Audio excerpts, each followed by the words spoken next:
Selamat pagi anak-anak. Apa kabarnya hari ini? Alhamdulillah, semoga semuanya sehat dan semangat belajar ya.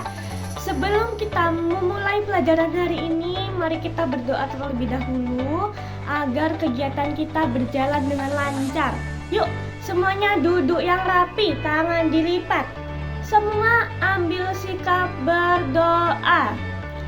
Tanganku ada 2, jarinya ada 5, ku susun semuanya.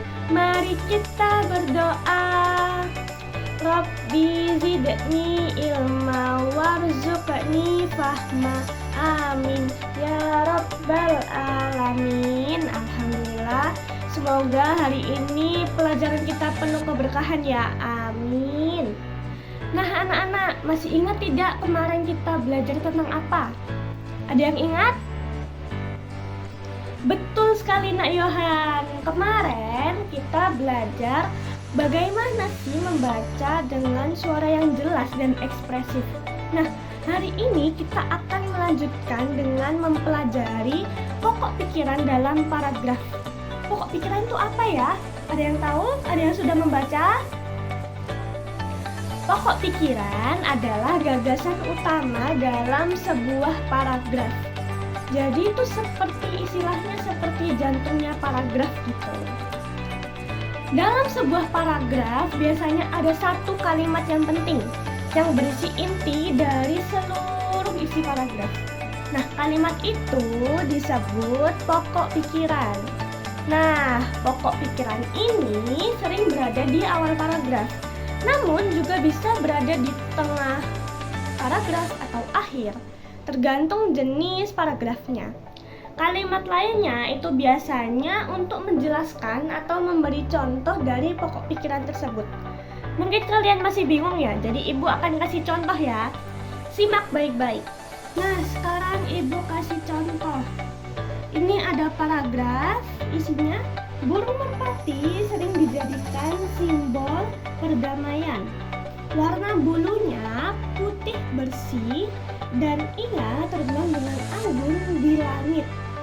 Merpati juga dikenal sebagai hewan yang setia kepada pasangannya. Menurut kalian, ide pokok di paragraf ini yang mana ya? Ada yang tahu? Oke, ibu kasih tahu ya. Oke, sekarang kita lihat. Burung merpati sering dijadikan simbol perdamaian. Ini merupakan ide pokoknya. Mengapa? Karena mereka menonjolkan isi dari paragraf ini di awal kalimat. Sedangkan kalimat yang lainnya itu hanya menjelaskan mengapa burung merpati sering dijadikan simbol perdamaian. Paham anak-anak? Oke, sekarang ibu kasih kalian satu paragraf dan coba dibaca baik-baik. Menurut kalian mana gagasan utamanya? Nih, sampah plastik sangat berbahaya bagi lingkungan. Plastik membutuhkan waktu ratusan tahun untuk terurai. Oleh karena itu, kita harus mengurangi penggunaan plastik agar bumi tetap terjaga kebersihannya.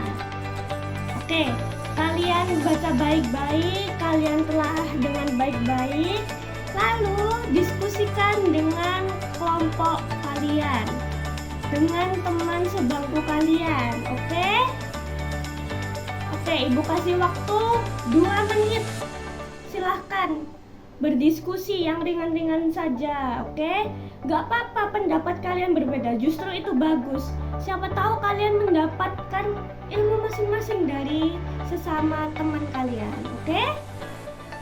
Oke, mantap.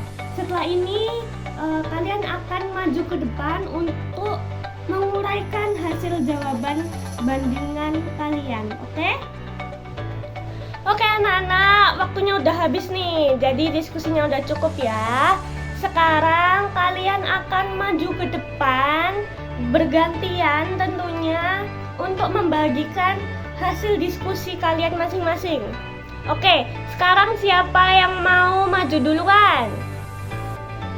Oke, Yogi dan Azizi, beri tepuk tangan dulu dong. Keren. Oke, jadi tadi gimana hasil diskusi kalian? Coba dipaparkan, dijelaskan ke teman-temannya. Wah, hebat sekali. Betul banget ya yang dikatakan Yogi dan Azizi.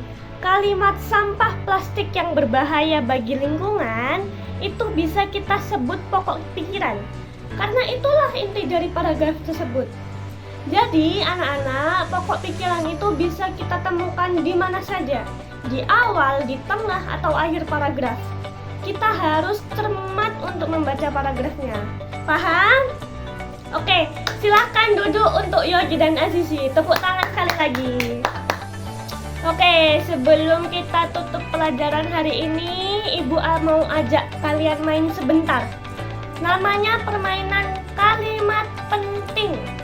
Caranya gampang. Ibu akan bacakan sebuah kalimat. Kalau kalian rasa itu pokok pikiran, kalian tepuk tangan 2 kali.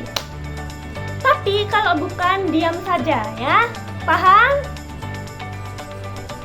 Jadi kalau ibu mengucapkan kalimat yang kalian kira itu pokok pikiran, kalian tepuk tangan 2 kali.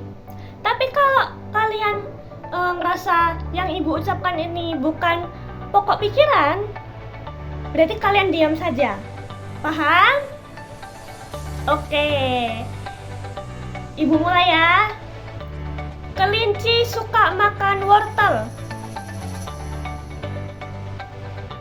Kelinci adalah hewan peliharaan yang jinak dan disukai anak-anak. Ia tinggal di kayu yang bersih. Kelinci merupakan hewan favorit anak-anak. Wah, keren. Berarti kalian sudah bisa membedakan ya, mana yang penting dan mana yang hanya penjelas. Oke anak-anak, hari ini kita sudah belajar cara menemukan pokok pikiran dalam paragraf. Kita sudah mencoba membaca, berpikir sendiri, berdiskusi dengan teman, dan membagikan hasilnya. Sekarang coba tunjuk tangan siapa yang merasa lebih paham tentang pokok pikiran. Wih, keren! Luar biasa, ibu bangga sekali sama kalian. Di rumah nanti coba cari satu bacaan pendek dari buku kalian ya. Dan kalian coba temukan pokok pikirannya biar pikiran kalian ini terus terasah. Oke?